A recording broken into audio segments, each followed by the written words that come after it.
എക്സ്ചേഞ്ചിന് എന്താ ചെയ്യണമെന്ന് വെച്ചാൽ EBI എക്സ്ചേഞ്ച് നമ്മളെന്തില്ലേ ക്രോമിൽ പോവുക. നമ്മളിവിടെ EBI എക്സ്ചേഞ്ച് അടിക്കുക. .xyz അടിക്കണേ, മാറിപ്പോരുത്. ഇങ്ങനെ ഒരു ഇൻ്റർഫേസിൽ വരും. പിന്നെ സൈൻ കൊടുക്കുക. സൈൻ കൊടുത്താൽ ഹോട്ട് വാലറ്റ് ടെലിഗ്രാം എന്നൊരു ഓപ്ഷൻ വരും. അത് നിൽക്കുക, വെയിറ്റ് ചെയ്തിട്ട് കിട്ടിയില്ല. ട്രാക്കിങ് കൊടുത്താൽ ഓട്ടോമാറ്റിക്കായിട്ട് ഇൻ്റർഫേസിലേക്ക് വരും.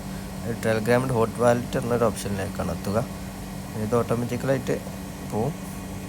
അത് ഇങ്ങനൊരു ഇൻ്റർഫേസ് വരും. ഇടയ്ക്ക് ഓട്ടോമാറ്റിക്കലായിട്ട് നമ്മൾ EBIൻ്റെ ഒരു പ്ലാറ്റ്ഫോമിലേക്ക് നമ്മൾ എത്തുന്നതാണ്. അതിൽ വീണ്ടും ഇവിടെ ഒരു ട്രേഡ് ആൻഡ് ഒരു ലോഗിൻ ഉള്ള ഓപ്ഷൻ ഉണ്ടാവുക. ഞാനിപ്പോൾ ഓൾറെഡി ലോഗിൻ ചെയ്തുകൊണ്ടാണ് ഇങ്ങനെ വരുന്നത്. അതിൽ ലോഗിൻ ചെയ്തിട്ട് ഓട്ടോമാറ്റിക്കലായിട്ട് നമ്മൾ ഇങ്ങനൊരു ഇൻ്റർഫേസിലേക്ക് വരും. അതിൽ ഈ UID എന്ന ഓപ്ഷൻ കോപ്പി പേസ്റ്റ് ചെയ്തിട്ട് അതിനെ തൊട്ടാൽ പ്രസ് ചെയ്താൽ മതി. ജസ്റ്റ് ക്ലിക്ക് ചെയ്താൽ തന്നെ കോപ്പി ആവും.